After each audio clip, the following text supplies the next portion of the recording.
दोस्तों legal and legal में एक बार फिर से आपका स्वागत है। आज हम चर्चा करेंगे जीरो एफआईआर के बारे में। जीरो एफआईआर क्या होती है, किन परिस्थितियों में दर्ज की जाती है और कानून में इसका क्या महत्व है, क्या इसका उद्देश्य है। दोस्तों जीरो एफआईआर समझने से पहले एफआईआर के ऊपर संक्षेप में चर्चा कर लेते हैं। एफआईआर फर्स्ट इंफॉर्मेशन रिपोर्ट, इसके बारे में आप भली बातें जानते हैं, फिर भी एक बार हम बता दें। जैसे ही किसी थाना क्षेत्र में कोई अपराध घटित होता है, तुरंत शिकायतकर्ता उसकी सूचना लेकर थाने जाता है, जिसको हम प्रथम सूचना कहते हैं या फर्स्ट इंफॉर्मेशन कहते हैं। उस सूचना के आधार पर थाने द्वारा अपनी जर्नल डायरी या डे बुक में एंट्री कर ली जाती है। एंट्री होने के बाद यही सूचना रिपोर्ट बन जाती है, जिसको हम प्रथम सूचना रिपोर्ट या फर्स्ट इंफॉर्मेशन रिपोर्ट कहते हैं। एफआईआर के संबंध में सीआरपीसी की धारा 154 में प्रावधान किया गया है, डिफाइन किया गया है, परिभाषित किया गया है, लेकिन जीरो एफआईआर के बारे में सीआरपीसी में कुछ नहीं कहा गया है। ये किस तरह से प्रयोग में आया, क्यों प्रयोग में आया, ये दरअसल परिस्थितियों के आधार पर प्रयोग में आया। कानून का हमेशा उद्देश्य रहता है कि पीड़ित को तुरंत न्याय दिलाया जाए, उसकी बात फौरन सुनी जाए, उस पर फौरन जांच की जाए। इसी उद्देश्य को बरकरार रखते हुए जीरो एफआईआर चलन में आया। वर्ष 2013 में आपको याद होगा, बड़ा ही ऐतिहासिक निर्णय सुप्रीम कोर्ट द्वारा दिया गया था ललिता कुमारी बनाम उत्तर प्रदेश राज्य में, जिसमें सुप्रीम कोर्ट ने कहा था कि जैसे ही सूचना प्राप्त होती है तो थाना को एफआईआर दर्ज करनी ही होगी। अगर संबंधित थाने द्वारा एफआईआर दर्ज नहीं की जाती है तो उस थाने के इंचार्ज के विरुद्ध कार्रवाई की जाएगी। इसी तरह से जीरो एफआईआर के बारे में भी उसी वर्ष 2013 में ही मिनिस्ट्री ऑफ होम अफेयर्स द्वारा एक एडवाइजरी जारी की गई, जिसमें उन्होंने कहा, यह एडवाइजरी आपके स्क्रीन पर है, आप देख सकते हैं, जिसमें उन्होंने कहा कि यदि थाने के जुरिडिक्शनल एरिया से बाहर कोई अपराध घटित होता है और उसकी सूचना लेकर कोई व्यक्ति आता है तो तुरंत प्रथम सूचना रिपोर्ट दर्ज की जानी चाहिए। इसको कोई नंबर न दिया जाए, इसको जीरो एफआईआर के नाम से जाना जाएगा। देखिए ये एफआईआर का एक फॉर्मेट आपके सामने, इसमें आप देखेंगे, इसमें ईयर लिखा हुआ है और उसका नंबर लिखा हुआ है।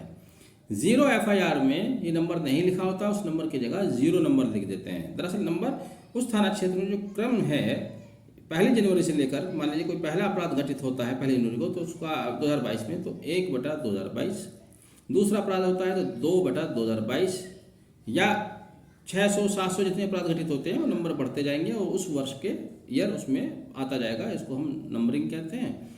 लेकिन जीरो एफआईआर केस में जीरो लिखा होगा, उस पर ईयर या वर्ष नंबर नहीं लिखा होगा। इसका उद्देश्य अपराध घटित होने पर तुरंत कंप्लेनेंट की बात को सुनना और उसकी एफआईआर दर्ज करना है। हालांकि इसकी इंक्वायरी, इसकी जांच, इसका इन्वेस्टिगेशन संबंधित थाने द्वारा किया जाएगा।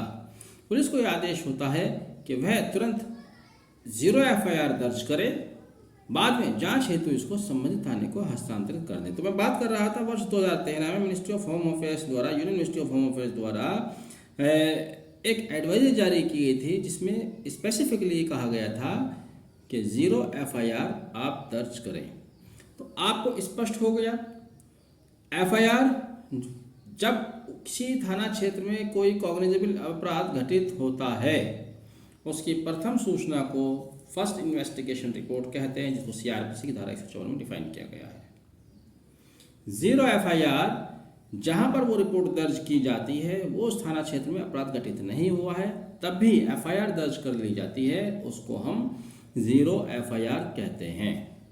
कभी कभी ऐसा भी होता है कि पुलिस द्वारा एफआईआर दर्ज की गई, जांच शुरू की गई, जांच के दौरान पता चलता है कि ये मामला उनके थाना क्षेत्र का था ही नहीं, किसी अन्य थाना क्षेत्र से संबंधित है, तब भी ऐसे केस में भी वो उस जांच को संबंधित थाना क्षेत्र में हस्तांतरित कर सकते हैं।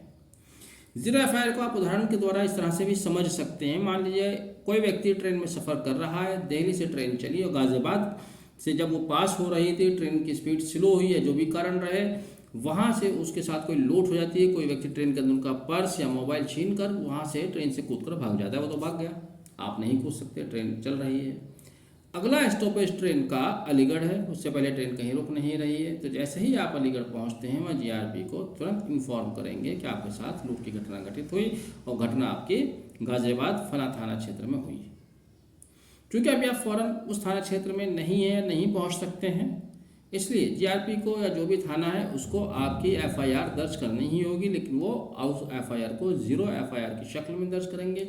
बाद में जांच हेतु उसको गाजियाबाद का जो भी थाना है वहाँ भेज दिया जाएगा।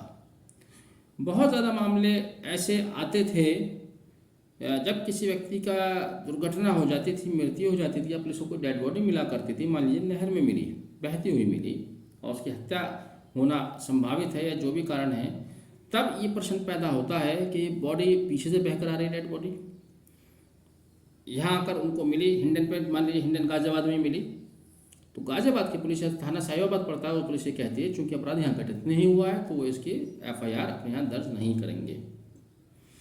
तो थाने को क्षेत्राधिकार को लेकर कई दिन वो बेचारे डेड बॉडी पड़ी रहती थी मोर्चरी में और एफआईआर दर्ज नहीं हुआ करती थी। इन्हीं सब बातों को ध्यान में रखते हुए प्रावधान किया गया कि जैसे ही आपको सूचना मिलती है, भले ही वो आपके थाना क्षेत्र के नहीं है, आप एफआईआर दर्ज करेंगे, जिसको 0 एफआईआर का नाम दिया जाता है।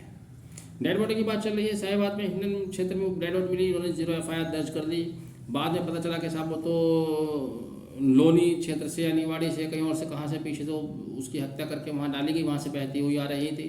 तब जिस भी थाना क्षेत्र का अपराध घटित होना पाया जाता है, उस थाना क्षेत्र को उस एफआईआर को ट्रांसफ़र कर दिया जाएगा।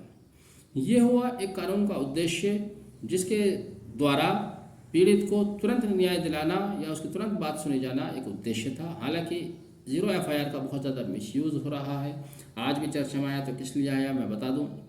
अभी पिछले हफ्ते भारतीय जनता पार्टी के 2 एमपीज़ देवघर एयरपोर्ट पर पहुंचे चार्टर्ड प्लेन से। जब वे वापस आ रहे थे वहाँ शाम हो गई तो उनका कानून ये था, उनका नियम ये था झारखंड राज्य का कि वहाँ से देवघर से शाम में कोई फ़्लाइट टेक ऑफ नहीं करती। उनको रोका गया, फिर उन्होंने ज़बरदस्ती की, तो उनके खिलाफ उन्होंने शिकायत दर्ज की। वहाँ के डीसी थे वहाँ के मजनूनाथ भजंतरी, उन्होंने उनकी शिकायत दर्ज कराई कि साहब इन्होंने सिक्योरिटी प्रोटोकॉल को वायलेशन किया है। ये शिकायत वहाँ दर्ज हुई। वो लोग फिर किसी तरह दिल्ली पहुँचे। दिल्ली आते ही भारतीय जनता पार्टी के इन दोनों एमपीज़ ने एक एफआईआर दिल्ली में डीसी भजंतरी के विरुद्ध करा दी, जिसको 0 एफआईआर के तौर पर दर्ज कराया गया। इस तरह से मिसयूज़ का ये पहला एग्जाम्पल नहीं है। आपको सुशांत सिंह राजपूत और रेहा चक्रवर्ती वाला भी मामला अच्छे से ध्यान होगा। सुशांत सिंह राजपूत ने मुंबई में सुसाइड किया या हत्या हुई, वो एक डिस्प्यूटेड इशू उस समय हुआ और उसी के रिफ्लेक्शन में बिहार में एक एफआईआर रेहा चक्रवर्ती के खिलाफ दर्ज कर ली गई। रेहा चक्रवर्ती उस एफआईआर के विरुद्ध सुप्रीम कोर्ट जाती हैं, कहती हैं कि चूंकि अपराध यह घटना मुंबई में घटित हुई है तो बिहार पुलिस को एफआईआर दर्ज करने का कोई अधिकार नहीं है, इसलिए इस केस को मुंबई में ही दर्ज होना चाहिए था, मुंबई इसको ट्रांसफ़र किया जाए। इन बिटवीन बिहार राज्य ने उस एफआईआर को जांच के लिए सीबीआई को भेज दिया, इसके अलावा और एनफोर्समेंट डायरेक्टरेट और नारकोटिक्स डिपार्टमेंट को भेज दिया। तब सुप्रीम कोर्ट ने ये देखते हुए कि चूँकि एफआईआर के जो रजिस्टर्ड हुई बिहार में जाँच ट्रांसफ़र की जा चुकी है सीबीआई को, सीबीआई जाके वहीं जाँच करेंगी जाहिर है, तब सुप्रीम कोर्ट ने इसमें इंटरफेयर करने से मना कर दिया। इसी तरह से रिसेंटली अभी एक बहुत ही ज़्यादा मामला चर्चा में रहा, वो भारतीय जनता पार्टी के स्पोकर्सन पर्सन थे तेजेंद्र पाल सिंह बग्गा, जिनको पंजाब पुलिस द्वारा पंजाब में एफआईआर दर्ज की गई और दिल्ली से उनको अरेस्ट कर लिया गया। जैसे ही वो लेकर जा रहे थे हरियाणा पुलिस द्वारा रोका गया। वहाँ भारतीय जनता पार्टी की सरकार थी तो उन्होंने वहाँ पर अपना प्रभाव दिखाते हुए पंजाब पुलिस के विरुद्ध किडनैपिंग का और दूसरे धाराओं में एक मुकदमा दर्ज कर दिया। तो इस तरह से 0 एफआईआर का उद्देश्य तो कुछ और था, लेकिन आजकल बहुत ज़्यादा इसका राजनीतिक दुरुपयोग किया जा रहा है, जो कि हालांकि गलत है। बहरहाल हमारा उद्देश्य आज की वीडियो का 0 एफआईआर को समझना था और मैं समझता हूं कि आपको काफ़ी हद तक बहुत सी चीज़ें स्पष्ट हुई होंगी। वीडियो पसंद आया है तो इसको प्लीज़ लाइक कीजिएगा। वीडियो लाइक करने के बाद शेयर ये भी देख लीजिएगा। अगर चैनल सब्सक्राइब नहीं किया है तो उसको भी सब्सक्राइब कर दीजिएगा। एक काम बचता है, एक शेयर और कर दीजिएगा, वो भी कर दीजिए। Thank you, have a nice day.